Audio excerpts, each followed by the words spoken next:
The crash came out of nowhere. One second, Jung was talking to a minister at Seoul's most dangerous gala. The next, a girl flew straight into him like she'd been shot out of a cannon. A tray spun, food scattered, tiny fancy appetizers raining like expensive confetti. She hit his chest hard enough to knock the breath out of him. And that's when it happened. His body reacted, not a slow spark, not a warm stir, a full, sudden, painful rush straight to his groin. His dick woke up for the first time in 8 years. 8 years of nothing. 8 years of doctors, pills, blank stares, and awkward silence. And now it just sprang back to life because a catering girl crashed into him. She looked up with wide brown eyes. "Oh my God, sir, I'm so sorry." Her voice was the trigger, that Nigerian accent that sounded almost British. It curled around him like warm smoke, sliding down his spine and settling low. Too low, inappropriately low. He tightened his hold on her waist before he even knew he was doing it.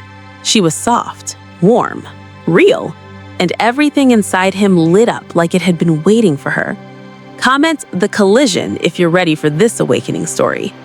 "Who are you?" Jung's voice came out rougher than intended, almost like a growl. She blinked, startled, scared. I'm with catering services. It's my first night. I'm so sorry about your suit." Her manager came running, bowed, apologized profusely, and dragged the woman away like she'd committed a crime. But she kept glancing back at him, confused, maybe a little scared. Jung stood there, unable to move.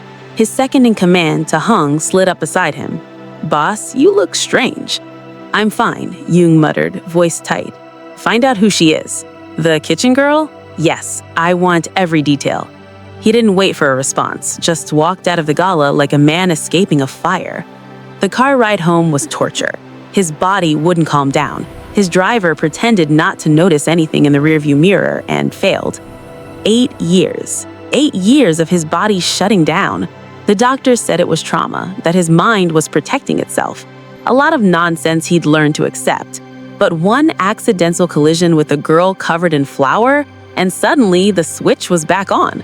By the time he reached his penthouse, he moved like a man possessed, straight to his office, straight to the security feed.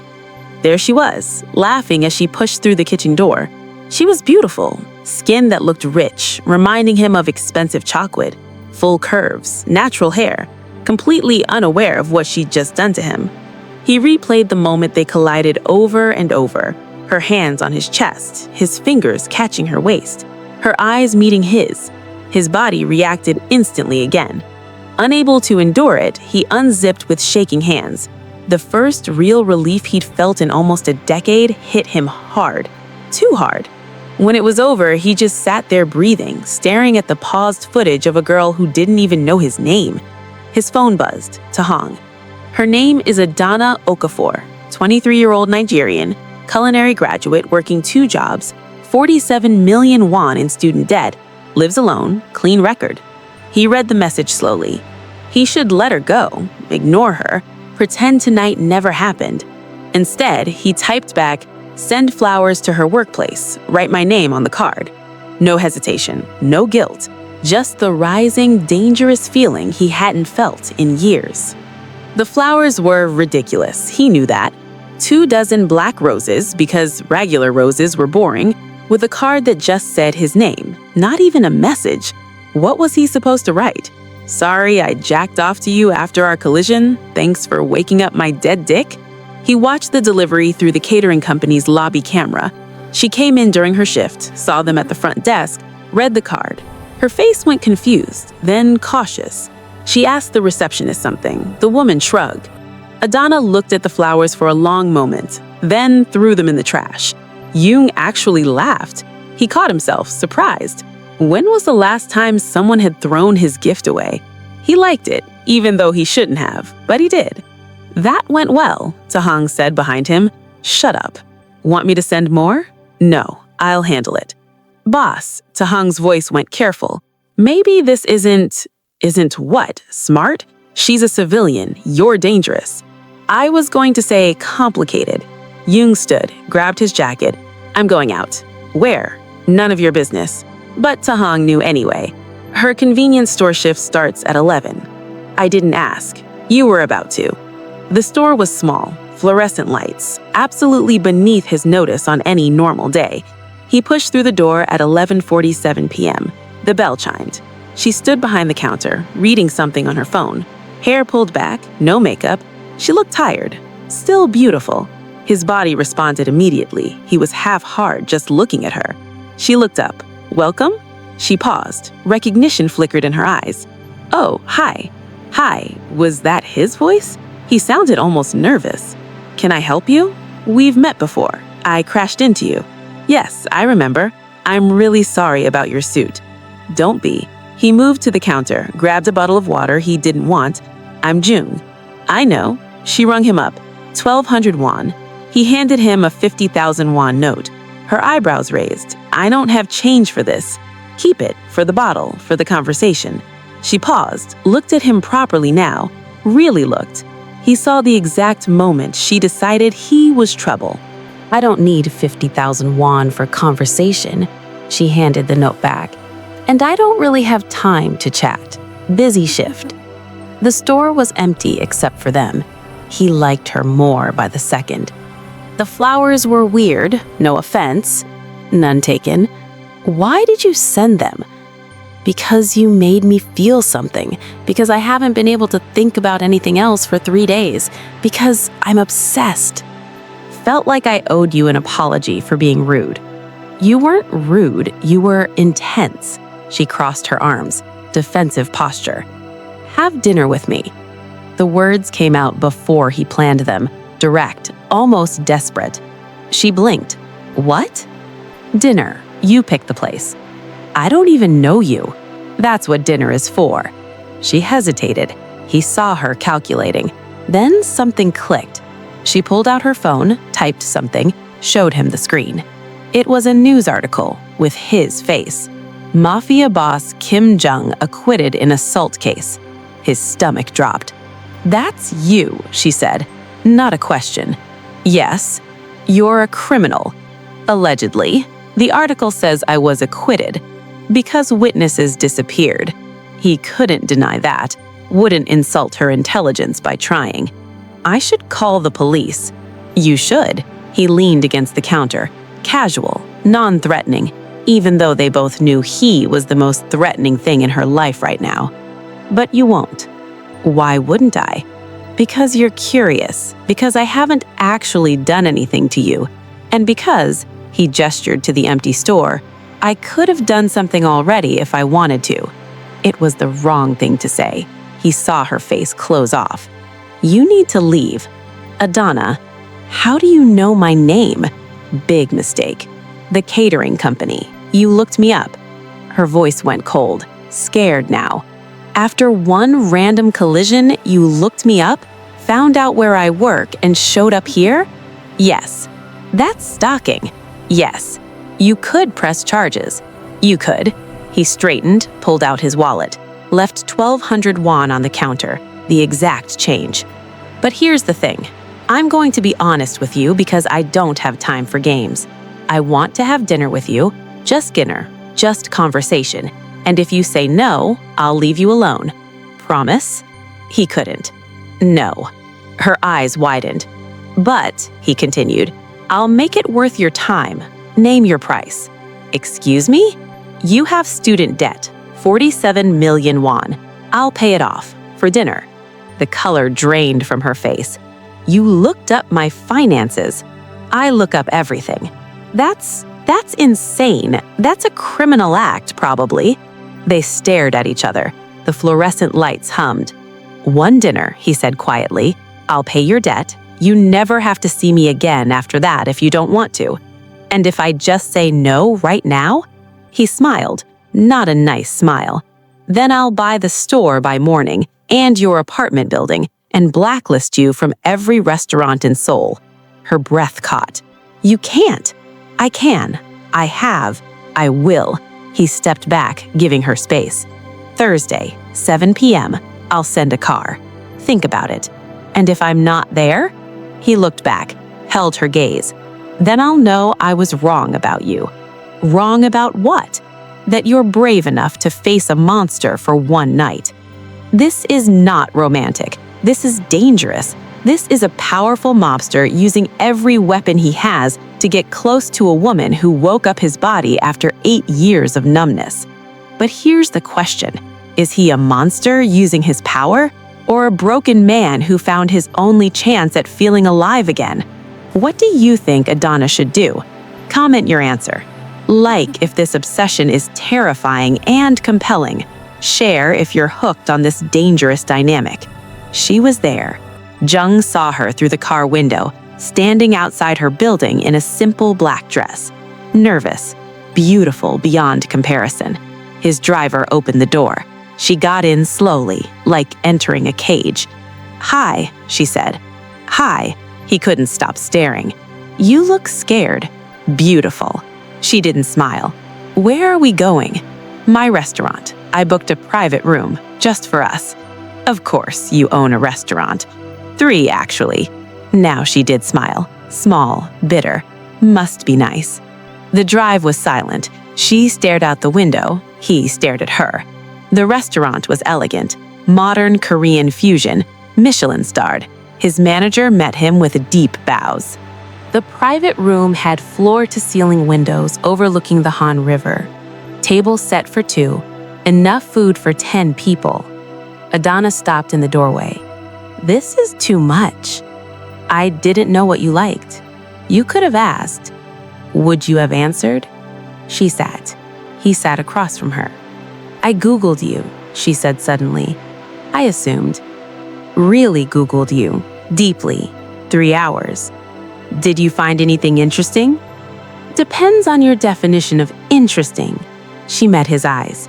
"Murder, extortion, trafficking, assault. 47 alleged crimes. 0 convictions. 48, actually, but who's counting?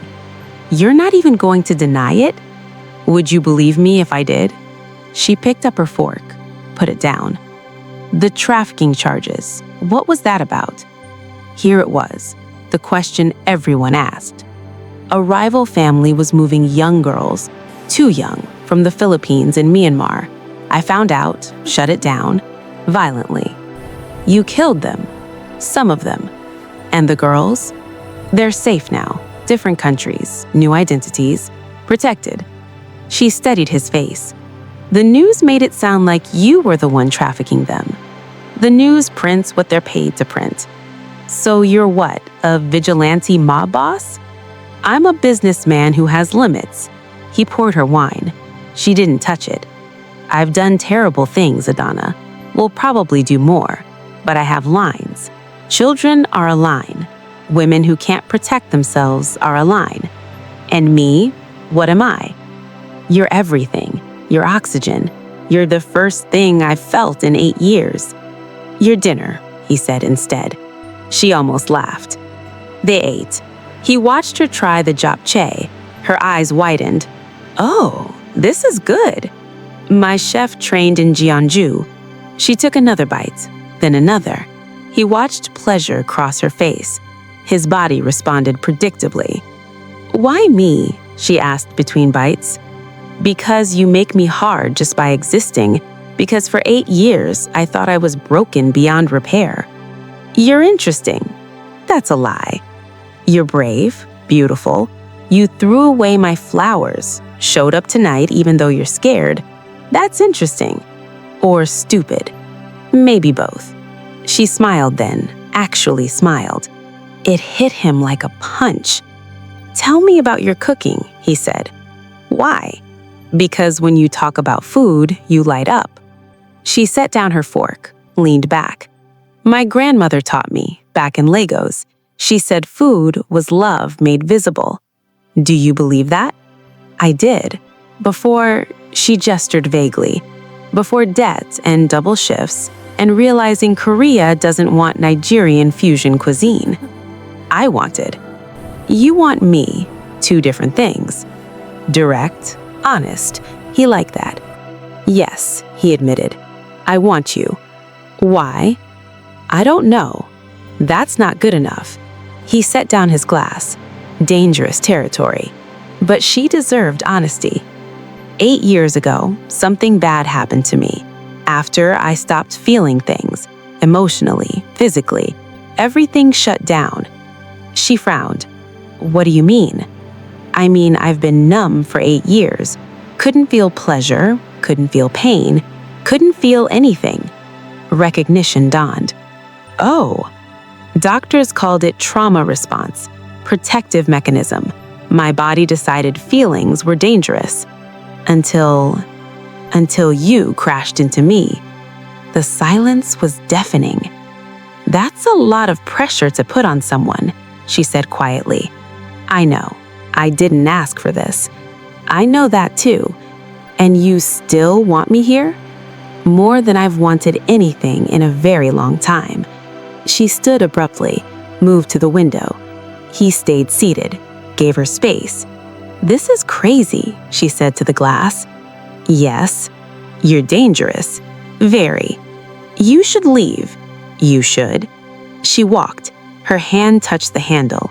Wait, he said. She paused. One more thing. Cook for me. Twice a week, here or anywhere else. Private dinners. I'll pay off your debt regardless, but cook for me. Your food, your way. That's it? Just cooking? Say yes.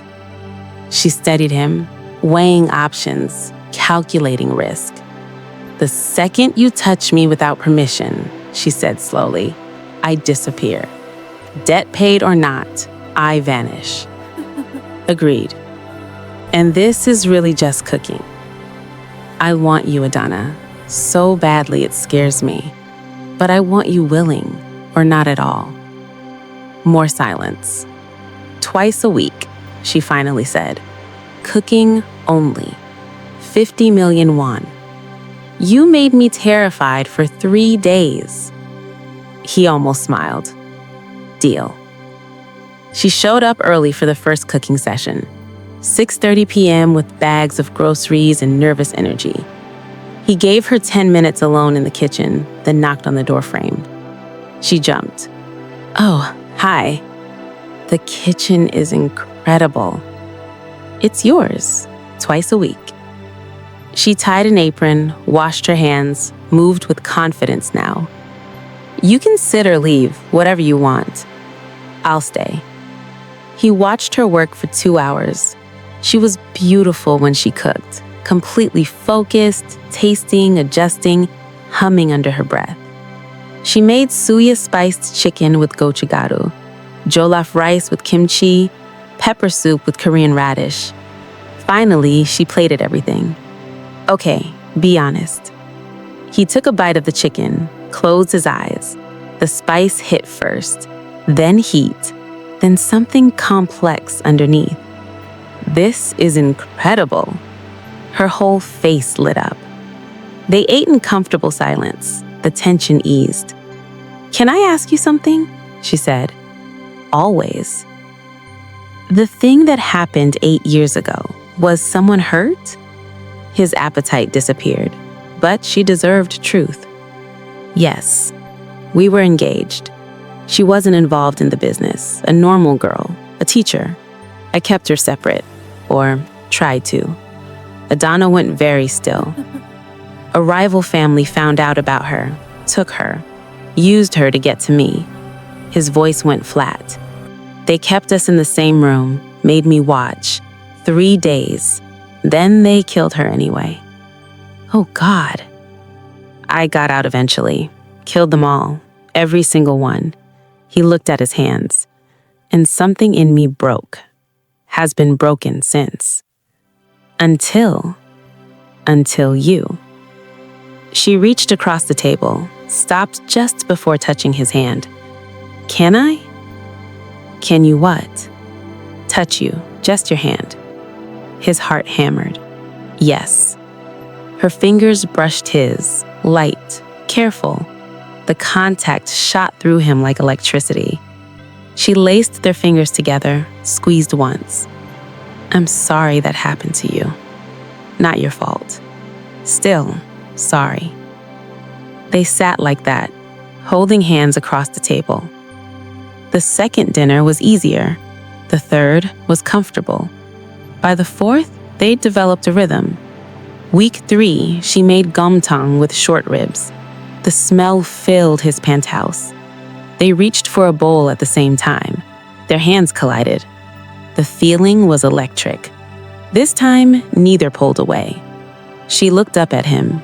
He looked down at her. Adana, his voice came out rough. Yeah? I need to touch you. More than this. He stopped, got himself under control. But I won't. Not unless you want me to. And if you do want me to? His breath caught. Do you? She turned her hand over, lacing their fingers together. I think about you more than I should. That's not an answer. I'm scared. Of me?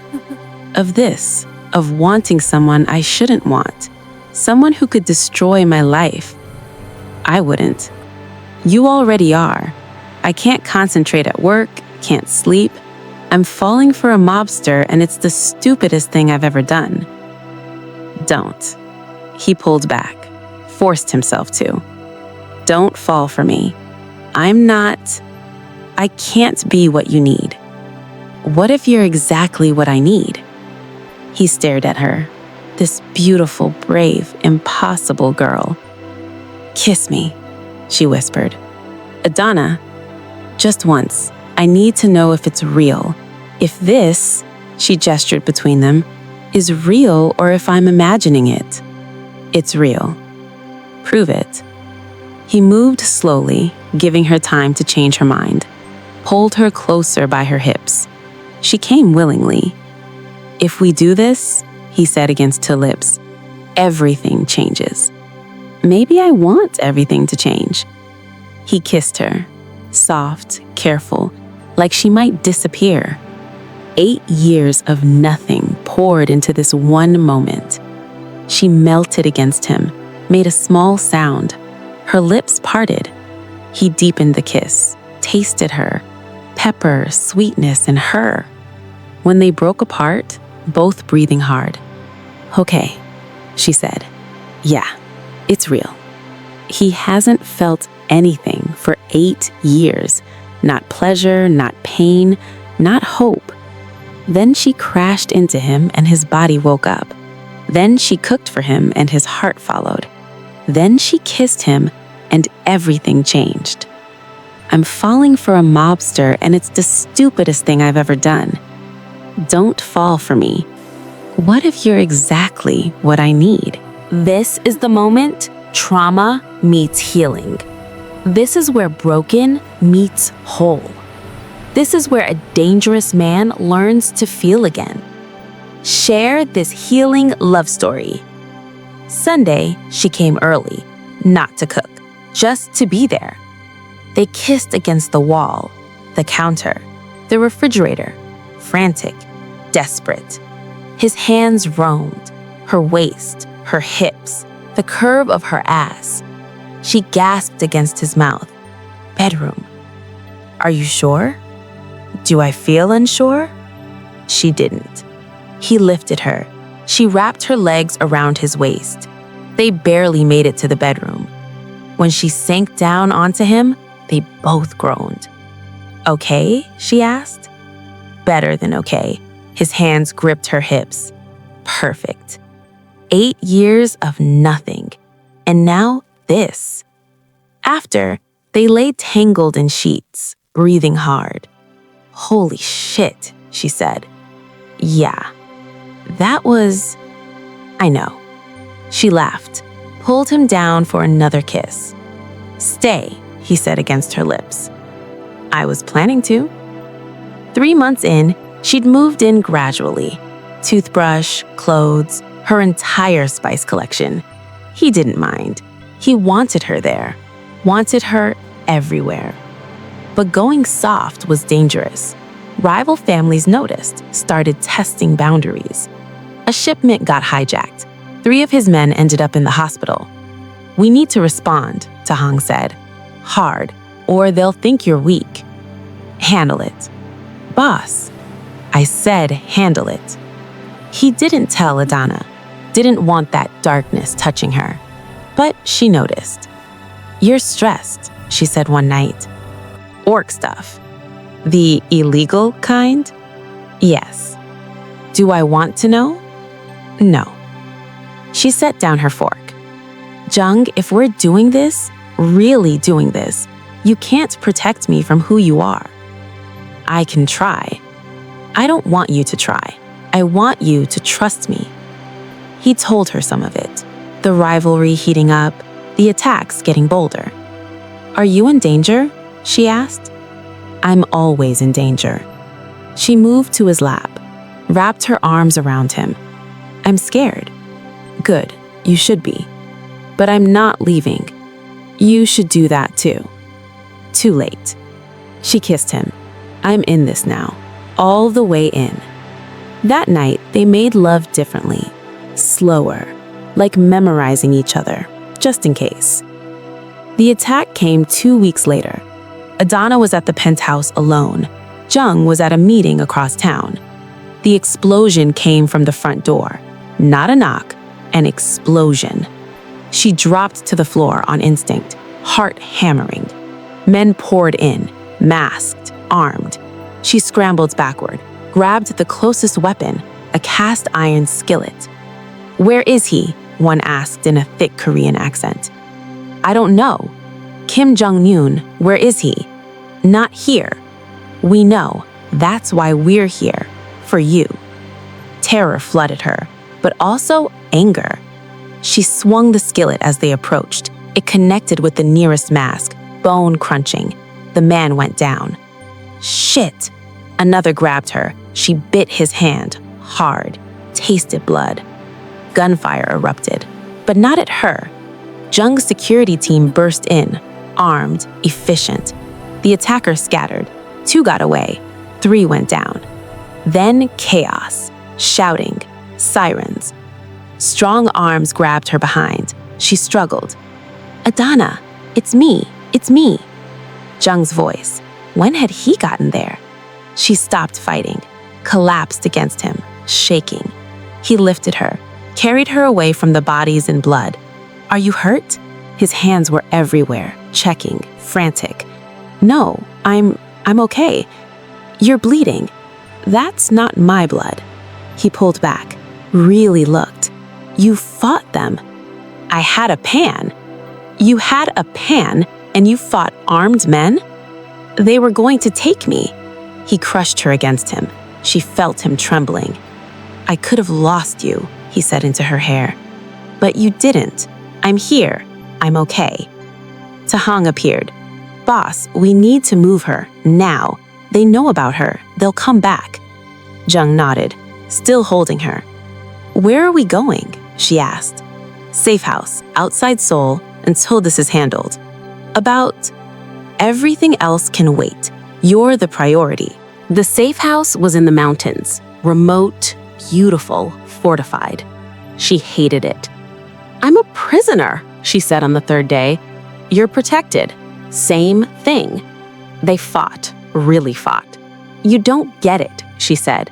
"I left Nigeria for freedom, to build my own life. Now I'm locked in a house because of you." "Exactly, because of me. So what do you want? Leave? Go back? Wait for them to grab you?" "I want my life back." "Your life is here, with me, where I can keep you safe." "That's not love, Jung. That's possession." The words hung between them. "Maybe it is," he said quietly. "Maybe I am possessive, obsessive, fucked up. But you're alive, and you'll stay alive, even if you hate me for it." She stared at him. "I don't hate you." "You should." "I know." She moved closer. "But I don't." She kissed him, angry, desperate. They made love on the floor, rough, intense. After, "We can't live like this," she said. "I know. So what do we do?" He was quiet. Then, "I'll end it." "End what?" "The rivalry, the threat, all of it." "How?" His jaw clenched. "You don't want to know." "Tell me anyway." "I'm going to kill them, every single one who came after you." She should have been horrified. "When?" "Tomorrow night." "I'm coming with you." "Absolutely not." They argued. He won. He left at dawn with 10 cars and 20 men, all armed. Tahong stayed behind to guard her. "He'll be okay," Tahong said. "You don't know that." "I know him. He's never been more focused, more determined." Pause. "You're good for him." "I got him into this mess." "No, you gave him a reason to end it." Hours crawled by. She cooked, filled the kitchen with food no one would eat. Her phone buzzed. Video call from Jung. She answered. "Are you—" "I'm fine. It's done." Behind him, carnage, bodies, blood. "Oh God!" "Don't look, just listen. It's over. They're gone. All of them. No one will come after you again." "Are you sure?" "I'm sure." He looked exhausted, covered in blood, but alive. "I'm coming home." "Jung, I love you." The words hung there. First time he'd said them. "I love you," he repeated. "I should have said it sooner. I love you, Adana." Tears streamed down her face. "I love you too. See you in 3 hours." The restaurant opened on a Tuesday. Adana's kitchen in gold letters. Korean-Nigerian fusion. Her vision. Her dream. Jung funded it. Didn't ask for anything in return. Just handed her the keys. Build your dream. The critics came, skeptical, curious. They left, raving. A revelation. The future of fusion cuisine. Chef Okafor is a star. She stood in her kitchen, crying happy tears. Jung found her, pulled her into his arms. "I'm so proud of you. I couldn't have done it without you." "You absolutely could have. I just made it happen faster." She turned to look at him. He'd changed, softer around the edges, smiled more, laughed occasionally. Still dangerous, still a criminal, but hers. "Take me home," she said. "We have a restaurant full of people. They can wait. I want to celebrate, properly." His eyes darkened. Yeah, they barely made it to the car. 6 months later, Adana stood in their penthouse kitchen, cooking, always cooking. Jung sat at the counter, watching, always watching. "You're staring again." "Can't help it." "It's been over a year. Hasn't the novelty worn off?" "Never." She plated the food, set it in front of him. He ate, closed his eyes. "Perfect," she said. "You always say that." "It's always true." She came around the counter, stood between his legs. He pulled her close. "I'm pregnant," she said. He went very still. "What?" "Pregnant. We're having a baby. In 7 months." His hands moved to her stomach, still flat. "You're sure?" 3 tests, sure." He looked at her, tears in his eyes. "We're having a baby. We're having a baby." He kissed her softly, then kissed her stomach. "Hi, baby. It's your dad. I'm kind of a mess, but your mom is perfect. And I promise," his voice caught, "I promise I'll keep you both safe, always." Adana ran her fingers through his hair. "I know you will." "A baby." "Scared?" "Terrified." "Me too, but happy." So happy. They held each other in their kitchen, in their home, building their life. "How did we get here?" she asked. "You crashed into me, and I couldn't let you go. Best decision I ever made. Even though I came with complications? Especially because you came with complications." He kissed her deeply, thoroughly, filled with promise. Outside, Seoul glittered. Inside, they had each other, a restaurant, a baby on the way, a future neither thought they'd have. "I love you," he said against her lips. "I love you too. Forever. Forever." The man who couldn't feel anything learned the most important feeling of all, completion. And they lived happily ever after. The dangerous, complicated, absolutely perfect kind. He couldn't feel anything for 8 years. She crashed into him and woke up his body. She cooked for him and woke up his heart. She loved him and woke up his soul. This is the story of Trauma finding healing in the most unexpected place. A body that shut down, learning to feel again. Obsessive love that became protective devotion. A mobster learning to be human. A chef teaching a monster how to taste life again. One collision changing two lives forever. I'm falling for a mobster, and it's the stupidest thing I've ever done. Then I guess we're both stupid. What moment destroyed you most? Tell us at the comment. Like if this story changed you.